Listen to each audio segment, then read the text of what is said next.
En el nombre del Padre, y del Hijo, y del Espíritu Santo. Amén. Que doblen las campanas jubilosas, y proclamen el triunfo del amor, y llenen nuestras almas de aleluyas, de gozo y esperanza en el Señor. Los sellos de la muerte han sido rotos, la vida para siempre es libertad. Ni la muerte ni el mal son para el hombre su destino, su última verdad. Derrotados la muerte y el pecado, es de Dios toda historia y su final.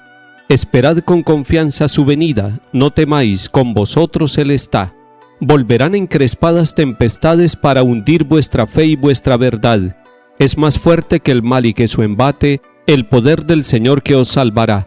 Aleluyas, cantemos a Dios Padre, aleluyas al Hijo Salvador. Su Espíritu corone la alegría que su amor derramó en el corazón. Amén. Lectura de la primera carta del apóstol San Pablo a Timoteo, capítulo 3. Querido hermano, está muy bien dicho que quien aspira a ser obispo no es poco lo que desea, porque el obispo tiene que ser irreprochable, fiel a su mujer, sensato, equilibrado, bien educado, hospitalario, hábil para enseñar, no dado al vino, ni amigo de reyertas, comprensivo, no agresivo ni interesado. Tiene que gobernar bien su propia casa y hacerse obedecer de sus hijos con dignidad. Uno que no sabe gobernar su casa, ¿cómo va a cuidar de la iglesia de Dios? Que no sea recién convertido, por si se le sube a la cabeza y lo condenan como al diablo. Se requiere además que tenga buena fama entre los de fuera, para evitar el descrédito y que lo atrape el diablo. También los diáconos tienen que ser responsables, hombres de palabra, no aficionados a beber mucho ni a sacar dinero, conservando la fe revelada con una conciencia limpia. También estos tienen que ser probados primero, y cuando se vea que son irreprensibles, que empiecen su servicio. Las mujeres lo mismo, sean responsables, no chismosas, sensatas y de fiar en todo. Los diáconos que sean fieles a su mujer y gobiernen bien sus casas y sus hijos, porque los que se hayan distinguido en el servicio progresarán y tendrán libertad para exponer la fe en Cristo Jesús. Palabra de Dios, te alabamos, Señor.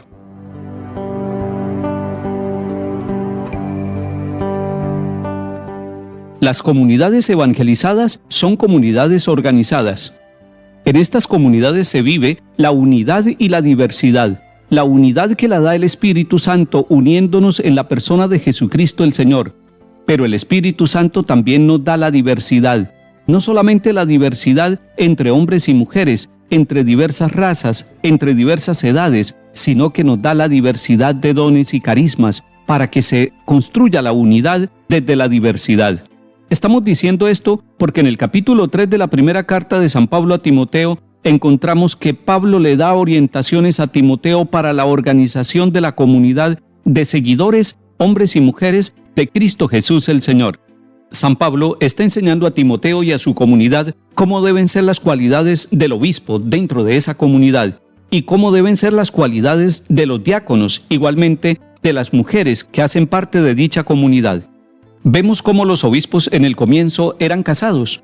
Posteriormente, la historia de la Iglesia nos enseña que, pasados los siglos, se fue forjando la necesidad del celibato como un don que da Dios y como una libertad total para poderse entregar a toda la familia, a la casa de Dios, a la comunidad de la Iglesia. Nos muestra San Pablo que la misión de los obispos en la Iglesia es cuidar de la Iglesia de Dios. Ese cuidado de la Iglesia de Dios en todas las dimensiones de la vida de esta comunidad confiada a Él necesita experiencia y por eso dice que deben ser capaces de gobernar su propia casa, su propia vida, su propia familia, para que luego puedan, con la experiencia de vida, gobernar la familia grande que es la comunidad que Dios les confía. Debe ser una persona que lleve un camino, una experiencia, no recién convertido, porque de pronto se le sube a la cabeza el ministerio y empieza a tratar mal a sus propios hermanos. La lista de cualidades que nos da San Pablo, 16 en total, son una parte de las cualidades que debe tener la persona. Estas cualidades las va adquiriendo el obispo, según lo que nos enseña el mismo Papa, en la cercanía con Jesús, permaneciendo con Jesús, permaneciendo en su palabra, permaneciendo en su amor, para que de esta manera el que cumpla la misión de cuidar a la Iglesia, con esta misión de ser obispo, debe estar lleno de la gracia del Espíritu Santo y todos los días, desde su humanidad, desde su fragilidad, buscar las cualidades de Cristo y buscar permanecer en el amor de Cristo para poder prestar este servicio. Cuando San Pablo nos habla de las cualidades de los diáconos, nos dice que estos deben ser probados primero. Igual que en el caso de los obispos, deben tener una madurez humana y una madurez espiritual, una madurez dentro de la comunidad de la iglesia, una madurez que se va conquistando día a día, porque no podemos encontrar personas plenamente maduras sino en camino de madurez. Cuando San Pablo habla de las mujeres dentro de la comunidad, dice que deben tener ciertas cualidades como la sensatez que es la sabiduría en Dios, para andar rectamente en la casa de Dios, para que sean mujeres que con su testimonio, con su vida y con su misión, motivan a los integrantes de la comunidad a buscar el camino de la madurez, de la santificación en Cristo Jesús. Es muy cierto que nuestras comunidades están integradas por personas imperfectas, pero también es cierto que nuestras comunidades son el espacio de maduración, de crecimiento en el seguimiento de Jesucristo el Señor, para que seamos discípulos misioneros, hombres y mujeres que dentro de la iglesia encontramos la posibilidad de santificación personal y de colaborar en la santificación de los demás.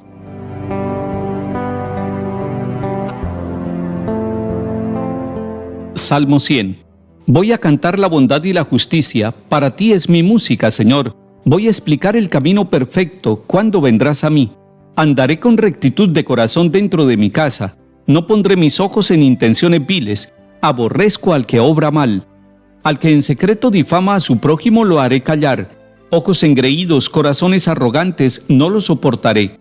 Pongo mis ojos en los que son leales. Ellos vivirán conmigo. El que sigue un camino perfecto, ese me servirá.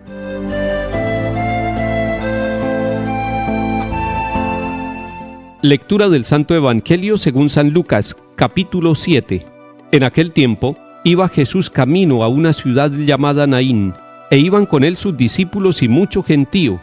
Cuando se acercaba a la entrada de la ciudad, resultó que sacaban a enterrar a un muerto, hijo único de su madre, que era viuda, y un gentío considerable de la ciudad la acompañaba. Al verla, el Señor le dio lástima y le dijo: «No llores». Se acercó al ataúd, lo tocó, los que lo llevaban se pararon, y dijo: «Muchacho, a ti te lo digo, levántate». El muerto se incorporó y empezó a hablar, y Jesús se lo entregó a su madre. Todos, sobrecogidos, daban gloria a Dios diciendo: «Un gran profeta ha surgido entre nosotros, Dios ha visitado a su pueblo». La noticia del hecho se divulgó por toda la comarca y por Judea entera. Palabra del Señor. Gloria a ti, Señor Jesús. Jesús está caminando, y va caminando hacia la ciudad llamada Naín. Allí se va a encontrar, a la entrada del pueblo, una situación dolorosa. Una mamá que va a enterrar a su hijo único, pero además ella es viuda. Todo esto tiene una simbología. ¿Quién es esa mujer? Es la humanidad toda, es la humanidad necesitada de vida. Va a enterrar a su hijo único y quedará en la soledad. Esa mujer es representación de tantos hombres y mujeres que viven la soledad en el mundo, que no encuentran compañía, que no encuentran alguien para caminar en la vida, que no encuentran consuelo, que no encuentran apoyo. Jesús no necesita muchas explicaciones. Él la entiende, la capta y por eso se acerca y primero consuela a la mamá: «No llores». Y luego le da una orden al hijo y lo revive. Ese Jesús entra a nuestras casas. Yo sé que las mamás vibran con este evangelio porque sienten que Jesús les dice no llores cuando ellas están sufriendo por uno de sus hijos. Pero ese hijo es cada uno de nosotros. Pero esa madre es la iglesia que está sufriendo también, viendo a sus hijos dispersos por el mundo, equivocados en distintos caminos, sin vida. A través de esa mamá se acerca Jesús para consolar a la iglesia y para dar vida a través de los sacramentos a la humanidad que lo necesita.